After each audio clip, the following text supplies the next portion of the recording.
34-year-old director Jon Chu is not nominated for an Academy Award, but in a sense, he's already won. He has beaten the odds by becoming a successful director with not one, but two movies that have risen to the top of the box office. CCTV's Mark New has insight into one of Hollywood's rising stars. Hey, Mark. 3, 2, 1, action! Like the larger-than-life characters he directs, Chinese-American director Jon Chu has an ability to set fear aside and rise to the challenge.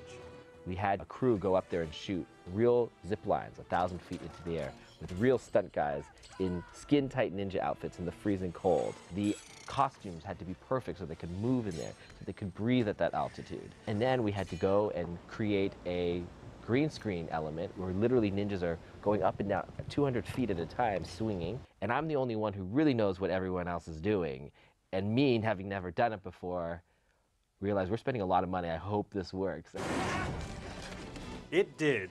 Chu directed G.I. Joe Retaliation, a movie sequel that well outperformed the original, saved the G.I. Joe franchise, and hit #1 at the U.S. box office. I definitely pinched myself. Less about me, myself, but more about our family and how, like, my dad growing up in China, moving to Taiwan, going to Hong Kong, coming to the States. Who would have guessed that that kid selling noodles by a train would have a son that then could have access to Hollywood and make movies? Chu comes from a tight-knit family where he's the youngest of 5 kids. His father, Lawrence, was born in Sichuan province, his mother, Ruth, in Taiwan. They came to the United States knowing hardly any English, opening a restaurant in the city of Los Altos in California's Silicon Valley. 44 years later, it's still thriving. Chef Chu's. Chef Chu's is where Lawrence introduced his son to customers, who also happened to work for major technology companies. They gave Jon free video editing and effects software even before the products hit the market. No manuals. I had to learn it all myself. My dad would come home with box every couple of months with a box of a new computer. And so I was sort of raised by the Valley in a way as a filmmaker. So by the time I went to USC, film was just transitioning into digital. And I was a little bit ahead of it because I knew all the digital stuff. Jon would go on to attend one of the top filmmaking schools in the world, the University of Southern California, where he directed short films that were both musical and comedic, rhythmic and intense. Without using any dialogue, Jon's USC short film Silent Beats won the Princess Grace Award. I love movement, really.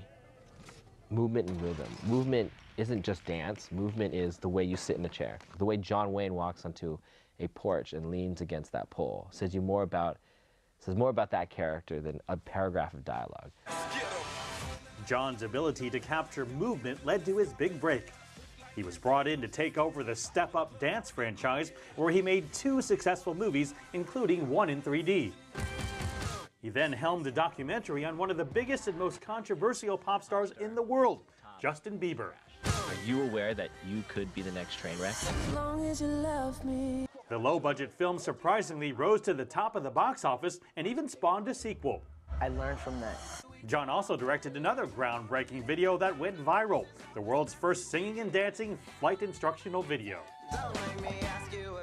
Are you a good dancer?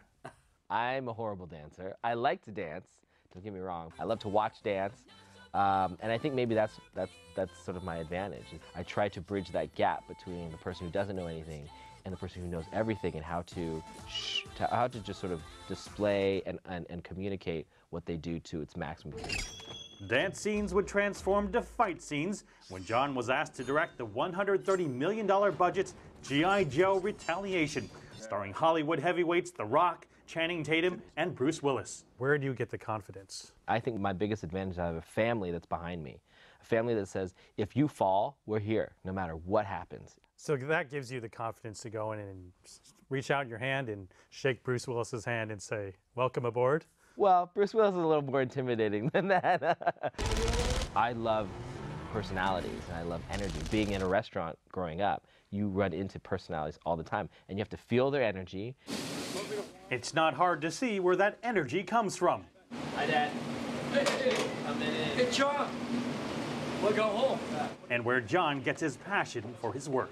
The presentation is very important. First, the smell, and the look good, smell good, and first, ultimately, it tastes good. You know, And you do your thing, I do mine, and you find your life, your dreams.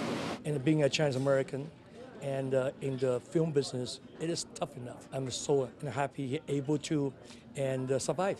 He can do whatever he want to do. There's no fear. The mother taught him well and gave him all the things he needed to do. Let them play the music, take him to the light opera, and the play. Let them explore those things very early stages. Let them enjoy the music, art, and after that, it's up to him. And part of Jon's next chapter is helping Asian American talent. He's cast Asian American actors in various roles throughout his career, but remains hopeful that someday an Asian American can be the lead in a blockbuster. When I would cast, like I had the cast of a whole Asian cast in one of my student films, and I put out the ad, and not a lot of people showed up, and it was very frustrating. And so in my mind, I'm like, oh, well, there's no Asian actors out there, so that's the reason. But the reality is they're so discouraged because there aren't parts out there. And so you have to give parts, and then they'll come out, and then they'll get trained, and then they'll get better, and everything sort of moves in this wave of stuff. I see it even in the filmmaking now, that because of the opportunity, there's directors that now know that there's a future. Despite Jon's hectic schedule, he still found time to visit China twice last year.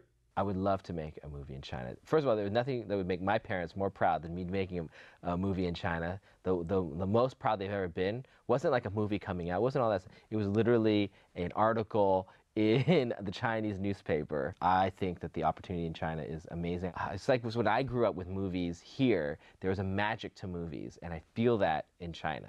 Ready, action! Jon's focus now turns to directing the next G.I. Joe movie, a project that will consume the next 2 years of his life. The measuring bar for success is now much higher. So you'll be shooting? But Jon sets fear aside by telling himself no matter what happens in Hollywood, he's got a family that's there for him and a place where he always feels right at home. Outdoor temperature.